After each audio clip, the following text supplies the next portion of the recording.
Remplacer un ciel dans Luminar 4, rien de plus facile. Une fois que la photo est ouverte avec le logiciel, on va se rendre dans la section juste ici, la section créative, et on va utiliser le AI Sky Replacement. Et dans le fond ici, on a la sélection de ciel. Donc une fois qu'on appuie sur le bouton, on a le ciel original qui est le ciel actuel et on peut choisir parmi une panoplie de ciel qu'on peut ajouter. Donc par exemple, on va y aller avec un ciel bleu. Voilà, donc ça me remplace tout mon ciel et ça fait quand même un beau découpage. Ça, on voit, ça l'a découpé partout autour de ma capuche, ça a découpé l'arbre ici, ça s'est rendu compte qu'ici il y a une montagne, donc le nuage va en arrière de la montagne et non par-dessus. Ça fait aussi un remplacement des couleurs, si on regarde là, sur... Si on regarde les couleurs de la photo, ils ont été remplacés en conséquence de la couleur du ciel pour faire un effet plus naturel. Et même que si on regarde dans l'arbre ici, ben on voit que tout a bien été découpé et que tout a été remplacé dans les sections derrière les branches. Donc c'est ça, on a un ciel bleu brillant, on a un ciel dramatique. On a un coucher de soleil. On a la galaxie. Où on a une nuit étoilée. Ou encore d'autres couchers de soleil. Et on peut même importer Download New Sky Image. Donc si tu as des photos de ciel, tu peux les importer et les utiliser là-dedans. Mais enfin, par contre, seul petit défaut, il faut que Luminar découpe bien comme il faut ta photo, parce que si jamais tu tombes sur une photo où est-ce qu'il ne fait pas un bon découpage, là, ça devient un peu plus pénible.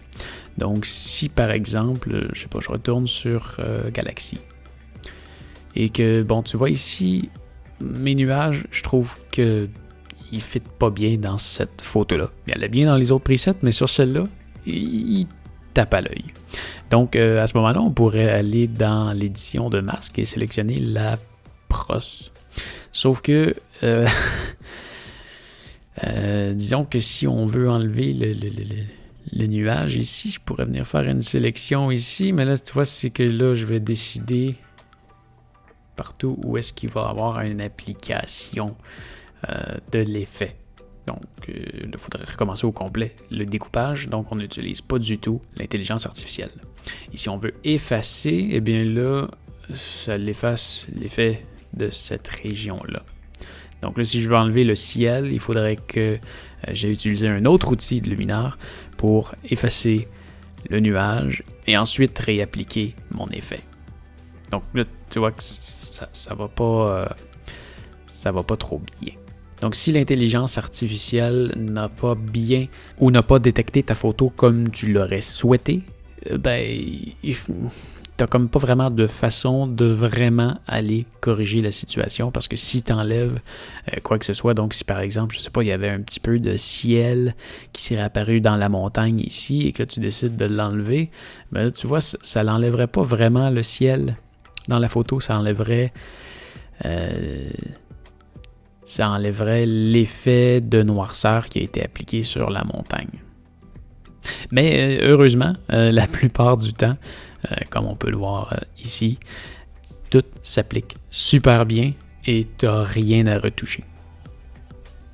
Donc, techniquement, au moins 9 fois sur 10, ça fonctionne dans ta photo et tu as réussi à changer ton ciel en l'espace de 3 secondes.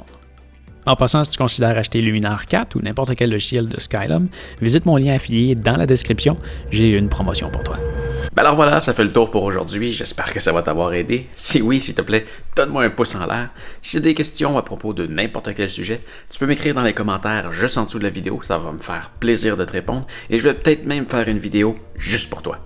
Alors oublie pas de t'abonner, et ce que tu vois en arrière, c'est ma chaîne principale. Viens jeter un coup d'œil à ça, tu devrais aimer ça. Salut!